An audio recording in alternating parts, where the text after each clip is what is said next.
Change ആകണമെങ്കിൽ മൈജി തന്നെ പോണം. ലേറ്റസ്റ്റ് ബ്രാൻഡ് മൊബൈലുകളും ബെസ്റ്റ് ആക്സസറീസ്, ഒറിജിനൽ ബ്രാൻഡുകളുടെ wide range. MyG future. Change ആകൂ, വേറൊരു റേഞ്ച് ആകൂ.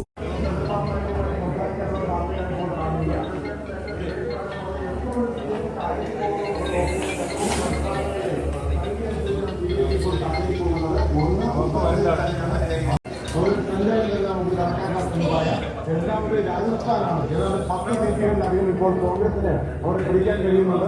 ഹരിയാന നോക്കുകയാണെങ്കിൽ 6 or 7 സീറ്റുകളിൽ ഇപ്പോൾ കോൺഗ്രസ് മുന്നിൽ നിൽക്കുകയാണ്.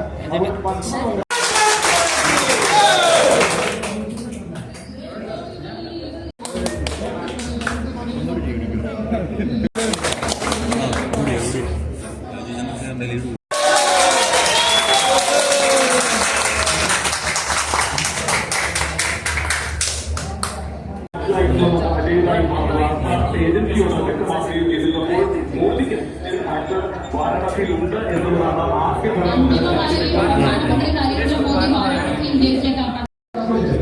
സ്വാഭാവികമായും ഈ ഘട്ടത്തിൽ ചോദ്യങ്ങൾ വരുന്നത് മുഴുവൻ നേരത്തെ പാർട്ടി കമ്മിറ്റിക്കകത്ത് കളയുമെന്ന് പറയപ്പെടുന്ന കാര്യത്തിന് സ്വാഭാവികമായും ഇന്ത്യയുടെ നേതൃത്വം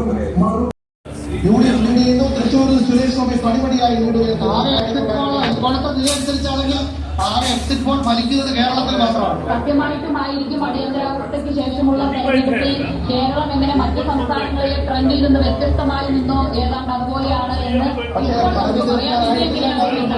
വിയർക്കുകയാണ്. 287 വോട്ട് മാത്രമാണ് മാവേലിക്കരയിൽ ഇപ്പോൾ കൊടുക്കുന്നതിനുള്ളത്.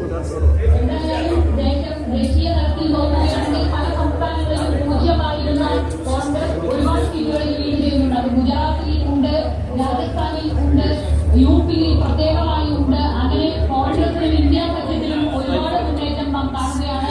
ഈ എക്സിറ്റ് പോളുകളുടെ എല്ലാം വിശ്വാസ്യതയെ രാഹുൽ ഗാന്ധിയും ഇന്ത്യ സഖ്യ നേതാക്കളും. ചേഞ്ച് ആകണമെങ്കിൽ മൈജി തന്നെ പോണം. ലേറ്റസ്റ്റ് ബ്രാൻഡ് മൊബൈലുകളും ബെസ്റ്റ് ആക്സസറീസ്, ഒറിജിനൽ ബ്രാൻഡുകളുടെ wide range. MyG future. Change ആകൂ, വേറൊരു റേഞ്ച് ആകൂ.